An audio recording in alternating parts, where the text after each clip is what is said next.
Next week, the Federal Reserve will inject $14.7 billion into the U.S. economy. Not as breaking news, not as a crisis, just a routine liquidity operation, the kind that gets buried on page 6 of financial reports and forgotten by the following Tuesday. Now, let me show you what happened the same week that announcement was made. Citadel, the hedge fund that 4 months ago co-led a $500 million strategic investment into Ripple, received a seat on the board of the DTCC. The DTCC is the organization that settles $215 quadrillion in financial transactions every single year. Not billion, not trillion, quadrillion. That is more money than the combined GDP of every country on Earth multiplied by 20. And simultaneously, while the Fed was announcing $14.7 billion in new dollars, whales were quietly purchasing 190 million XRP tokens in a 7-day window. $120 million worth. No press release, no announcement, just systematic accumulation. While every retail investor was busy arguing about price predictions on social media, 3 things happened in the same week. The money supply expanded.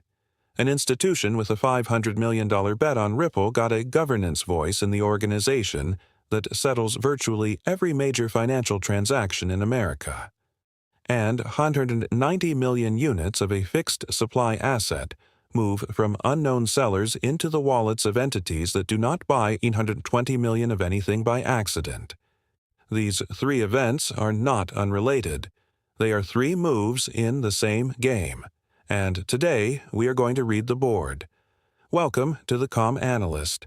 Let me give you the precise significance of the Citadel board appointment because I think most coverage is either overstating or understating it, and the accurate picture is more interesting than either extreme. The DTCC, the Depository Trust and Clearing Corporation, is not a company most people know by name, but it is the invisible infrastructure that makes modern finance function. Every stock trade, every bond settlement, every derivative contract that clears in the United States flows through their system. The 215 quadrillion annual figure is not a marketing claim. It is what happens when you are the backbone of the world's largest financial market. When Citadel received a board seat at the DTCC, they did not get trading privileges. They got something more valuable. A voice in the strategic direction of that infrastructure as it navigates the transition to digital assets, tokenization, and blockchain-based settlement. And Citadel's perspective on that transition is already documented. 4 months ago, they co-led a $500 million strategic investment into Ripple. Strategic means they are not passive investors waiting for an IPO. They have an active interest in Ripple's business development in which partnerships get formed, which technology gets adopted, which settlement rails get used. Now, that same institution sits in the room where the DTCC makes decisions about emerging fintech, digital assets, and tokenization. The DTCC already has patents that explicitly name XRP as a digital liquidity token in a cross-ledger settlement framework. Ripple Prime, formerly Hidden Road, is already a participant in DTCC's clearing architecture. The Citadel board seat does not create these connections. They already exist. What it does is put someone in the room who has a $500 million reason to ensure those connections get developed rather than delayed. That is institutional chess, 3 moves ahead.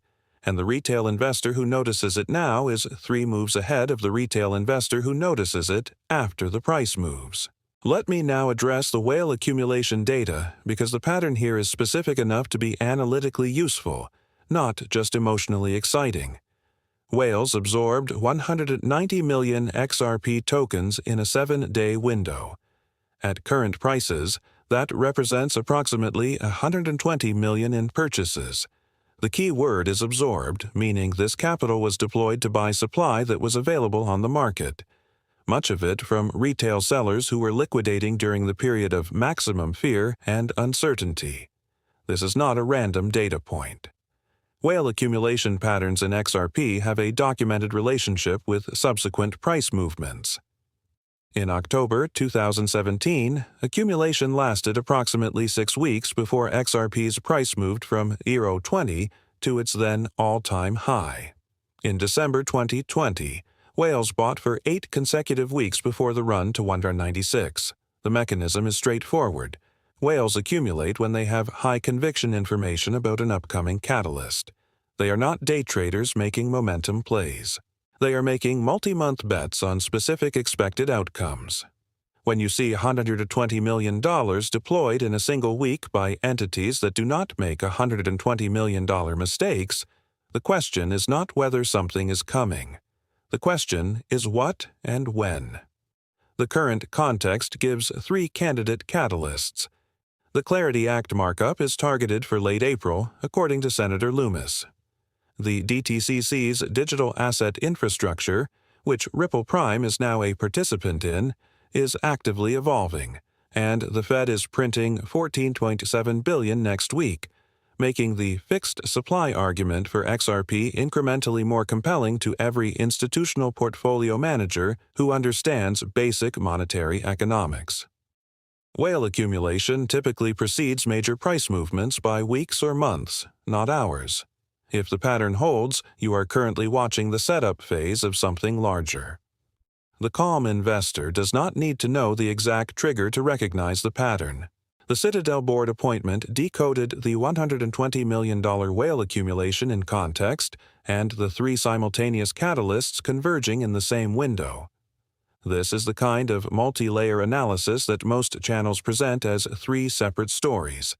This channel connects them because the connection is where the insight lives. If being ahead of the pattern rather than behind it is what you're looking for, subscribe to the Calm Analyst right now. Hit that button and turn on notifications because the monetary economics argument I'm about to make is the one that makes XRP's fixed supply feel less like a feature and more like an inevitability. Let's keep going. Let me make the Federal Reserve argument precisely because this is one of the most consistently misunderstood dynamics in the XRP thesis. Basic monetary economics. When the money supply increases, the purchasing power of each existing unit decreases. More supply, same demand, lower value per unit. This is not controversial. It is the foundational mechanism of inflation. The Federal Reserve will inject $14.7 billion next week. That is 1 week. The total expansion of the money supply over the past decade through quantitative easing, COVID stimulus, and routine liquidity operations represents one of the largest monetary expansions in peacetime history. Every dollar printed dilutes the value of every existing dollar. Now, here is the fixed supply argument applied precisely.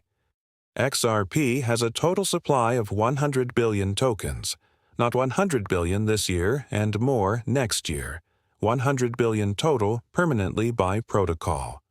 No central bank can create additional XRP, no government can vote to increase the supply, no CEO can issue more units to fund operations or pay dividends. When institutional investors model the relationship between expanding fiat money supply and scarce assets, they are not making a speculative bet on XRP's price. They are making a mathematical observation about what happens to a fixed supply asset when the denominator, the dollar, continues to expand. The math is not complicated, and the institutions deploying capital into XRP are not doing so because they believe in cryptocurrency. They are doing so because they understand what happens to scarce assets when money supply expands. This is the same logic that drives gold demand, the same logic that drove Bitcoin from institutional skepticism to institutional adoption. And now that XRP has commodity classification confirmed by judicial precedent and moving toward federal statute, it sits in the same category, a fixed supply asset with a documented utility function, operating in a regulatory framework that institutional investors can work with. The $14.7 billion announcement is not headline news, but for any portfolio manager who understands the math, it is one more incremental argument for allocating to assets the Fed cannot inflate. Let me address the most common mistake I see in how retail investors think about XRP's timeline, because Brad Garlinghouse made a specific observation this week that I think is the most important reframe in today's video. Garlinghouse noted that we are only 16 years into the history of digital assets, and he observed that we do not yet have global consensus on crypto because the use cases are still in extremely early stages. Most retail investors hear that and feel anxiety. 16 years and still early stages. When does it actually arrive? But Garlinghouse is not expressing doubt. He is identifying where we are on an adoption curve that every transformative technology has followed. Consider email was invented in 1971. Most businesses did not use it until the 1990s, almost 2 decades later. The Internet existed for decades before it transformed commerce. The early adopters of every transformative technology felt like they were late because they could see the potential but could not force the pace of institutional adoption. Mass adoption of technologies that touch money, central banks, and governments does not move at startup speed. It moves at regulatory speed. XRP processed 15 trillion in payments last year. That sounds enormous, but it represents less than 1% of global cross-border payments, which total approximately $150 trillion annually. Less than 1% of $150 trillion addressable market. That is not a failed thesis. That is a thesis in the first inning.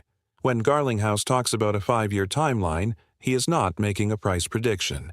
He is identifying when network effects reach critical mass. When enough institutions are live on XRP ledger that every additional institution has a counterparty to settle with, and the cost of not joining exceeds the cost of joining.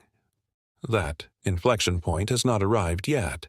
But the infrastructure being built right now, Citadel's DTCC seat, the Clarity Act's April markup, the Fed's expanding money supply, the 190 million XRP tokens absorbed in 7 days, is the foundation being laid before it does. Let me close with the honest assessment that I think every XRP holder deserves to hear, stated without hype and without dismissal. The people who called institutional XRP adoption impossible are getting quieter.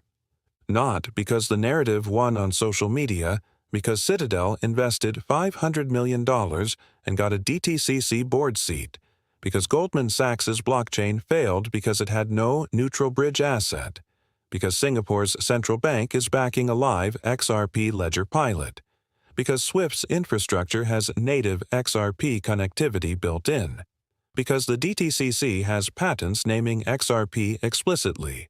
These are not arguments, they are documented events, and each one that arrives removes one more objection from the list of reasons institutional adoption cannot happen. The Clarity Act markup in late April is the next documented milestone, when the commodity classification is codified in federal statute, not just established by judicial precedent. Pension funds, insurance companies, and sovereign wealth funds with fiduciary restrictions on regulatory gray areas gain legal permission to allocate. That is not a small category of capital. That is trillions of dollars in managed assets that currently cannot legally own XRP and will be able to once the bill passes. The whale accumulation is already happening. The DTCC governance shift is already in place. The Fed is already expanding the money supply. The Clarity Act markup is scheduled. The calm investor does not need all of these conditions to resolve simultaneously to act. They need to understand the direction clearly enough to hold through the noise. And the direction from every piece of data we have covered today is one of the clearest it has been in the history of this asset.